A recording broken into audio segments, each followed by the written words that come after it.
Assalamualaikum warahmatullahi wabarakatuh.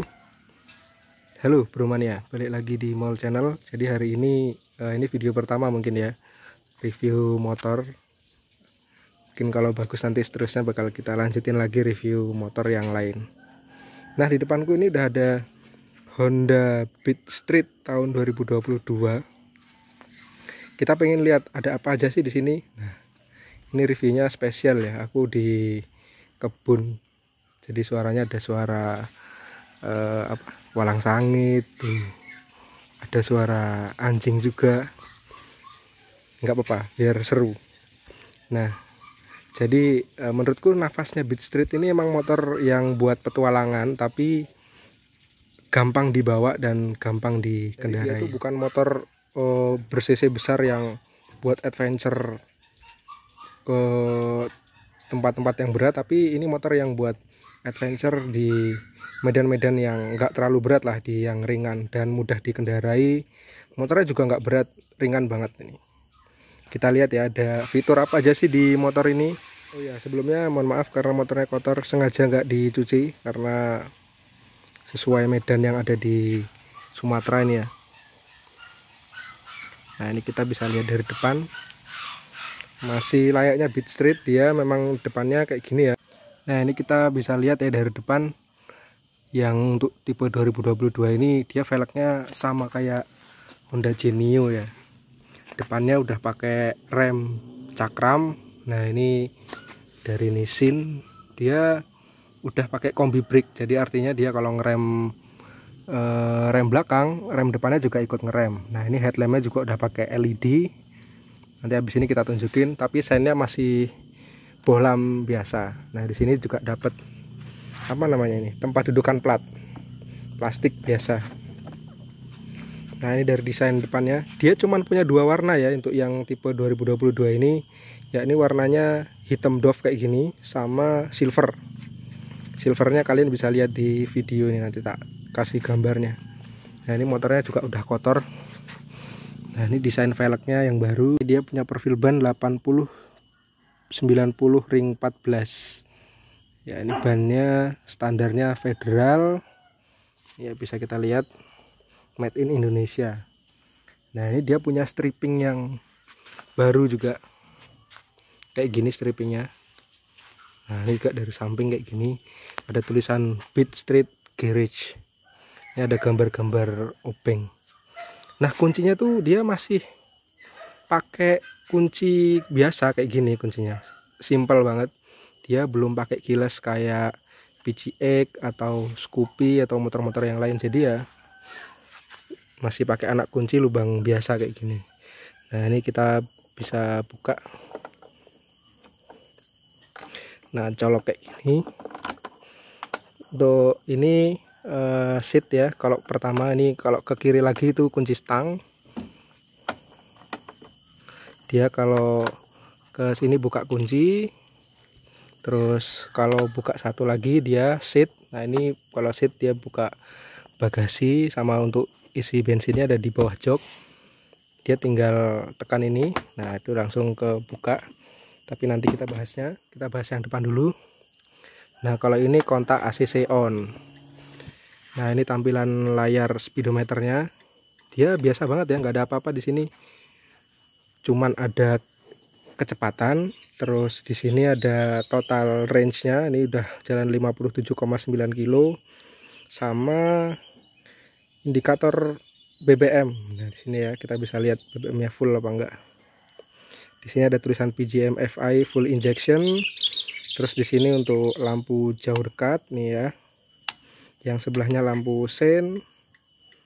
Di sini ada injeksi sama eco. Eco ini ketika kita berkendara, kalau hemat dia bakal nampilin eco-nya ini bakal berwarna hijau. Nah, ini kalau kita bisa lihat nih, kalau agak redup gini ya tempatnya, kalau agak gelap dia punya lampu warna biru sebenarnya. Karena ini di siang hari jadi nggak seberapa kelihatan. Ya bagus lah, jadi warnanya nggak oranye kayak dulu ya. Kita mau lihat ke depan lagi sebentar. Nah, ini lampu sennya dia masih bohlam biasa, kanan kiri, dan lampu depannya dia udah pakai LED yang membuat kesannya semakin garang. Dia punya sudut-sudut yang lancip-lancip juga, buat motor ini kesannya siap adventure. Nah, kekurangannya di motor ini, tak matiin dulu, nanti kita coba hidupin mesinnya. Kekurangannya di motor ini tuh apa? Dia tuh nggak sama kayak Beat apa ya, ISS atau yang Deluxe itu loh ya, ISS Deluxe itu. Dia di sini nggak ada idling stopnya. Jadi idling stop tuh kalau motor kita di lampu merah berhenti 3 detik itu mesinnya bakal mati. Kalau ini nggak ada di sini. Jadi dia kayak Beat yang tipe terendah, tipenya apa ya, aku lupa. Jadi kalian bisa tulis di komentar di bawah. Sama di sini dia nggak ada colokan power outletnya. Jadi di sini cuma ditaruh bagasi kecil aja. Kalau Beat yang Deluxe itu kan ISS, dia ada di sini colokannya. Tinggal kita beliin konverternya aja buat ngecas, di sini udah bisa. Nah, kalau ini nggak ada, jadi di kanan ini cuman bagasi kecil, mungkin buat naruh-naruh koin lah. Ini juga nggak seberapa luas tempatnya, buat naruh minum juga nggak bisa. Nah, di sini juga ada rak satu lagi yang ya lumayan lah buat naruh-naruh air minum, mungkin botol minum cukup kalau di sini. Nah, di sini ada gantungan ya, biasanya kalau ibu-ibu pasar ya beli-beli sayuran atau apa bisa digantung di sini. Nah, yang paling enak di sini tuh posisi berkendaranya. Dia punya handlebar yang apa ya, naked ya kalau dibilang ya. Jadi stangnya itu lebih panjang dibanding stang-stang Beat yang biasanya. Ini jadi bawanya tuh lebih enak, posisinya kita tuh duduk juga lebih tegap karena ini juga lebih tinggi posisi stangnya dibanding Beat biasanya. Jadi bawanya itu juga lumayan lebih enak lah nek menurutku ya. Nah, ini kita pindah ke sebelah kiri. Kalau kita bisa lihat, jadi motor ini masih punya kickstarter ya, nggak kayak Vario yang sekarang itu kickstarternya udah nggak ada. Justru menurutku ya, kickstarter tuh penting karena kadang-kadang kita kalau pas akinya habis lagi di mana gitu kan, penting banget ya. Kalau nggak ada kickstarter juga susah. Jadi dia dua ya, ada electric starter sama kickstarter. Aduh, sendali ketinggalan. Mohon maaf ya kalau di sini banyak suara-suara karena memang lagi di kebun. Nah, ini juga kotor motornya. Nah, ini ya profil ban belakangnya, dia kalau yang depan tadi 80-90, yang belakang ini dia 90-90, lebih besar sedikit dibanding yang depan.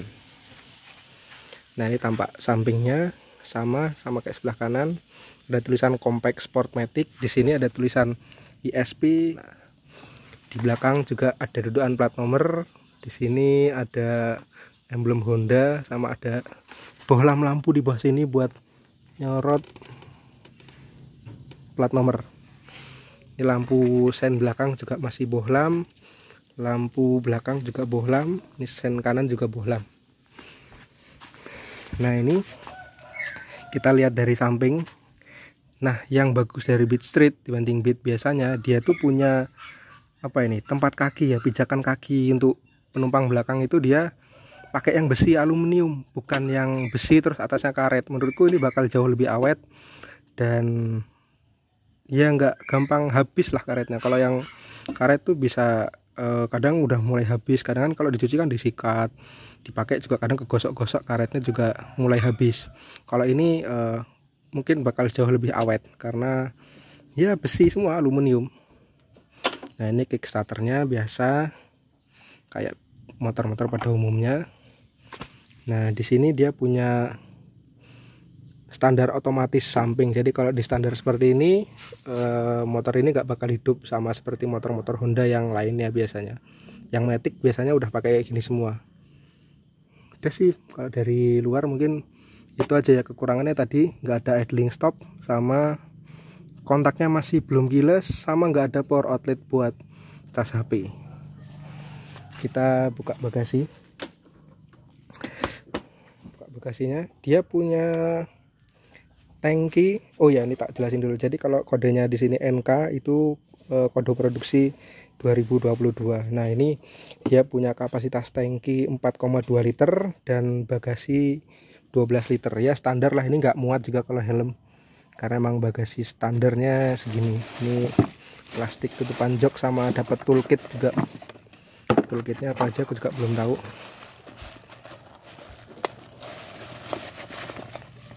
Obeng kunci apa nih, kunci busi ya. Udah itu doang sih, nggak ada obeng-obeng juga, nggak ada. Obengnya plus min ya itu ya, tinggal dibolak-balik. Terus ada buku manual sama buku servis. Nah, di sini ada tulisan pelindungan asuransi. Nah, udah sih itu aja. Kalau di dalam bagasi nggak ada apa-apa lagi, cuma ada tangki bensin dan bagasi. Jadi dia punya mesin itu kalau yang tak baca 109,5 cc, jadi nggak genep 110 cc. Uang motor ini dibuat nggak buat kenceng-kencengan ya, nggak buat kebut-kebutan, tapi buat ya mungkin adventure kecil-kecilan atau buat di komplek-komplek aja, dibuat perkotaan lah ya. Nah, ini dari desain bawahnya juga dia di sini punya desain yang apa ya, tegas lah, lancip di sini, dan banyak tekuan-tekuan yang membuat motor ini jadi lebih sporty lagi. Nah, di sini ada tempat aki. Nah, ini juga bisa dibuka kalau ada masalah-masalah mesin atau kelistrikan, bisa dibuka dari sini juga. Nah, itu sih mungkin buat motor ini. Kalau untuk harganya nanti bakal tak tulis di video atau di deskripsi. Kurang lebih harga motor ini 18 jutaan mungkin ya. Jadi buat teman-teman yang butuh motor matic, mungkin ini bisa jadi suatu pertimbangan buat teman-teman. Sama ini nih yang agak kurang nih sebenarnya nih, mohon maaf ya, tak bahas lagi. Ini spionnya agak kayak ringkih, kurang bagus lah, nggak kayak Honda sebelumnya. Di sini ada juga apa ya, kayak rem tangan lah ya, buat nahan gini ya, biasa. Udah sih, mungkin itu aja buat teman-teman yang lagi cari-cari motor matic. Mungkin ini bisa jadi solusi juga, bisa jadi pilihan juga, bisa buat lihat-lihat teman-teman dulu. Oke, itu aja videonya, kurang lebihnya mohon maaf. Assalamualaikum warahmatullahi wabarakatuh.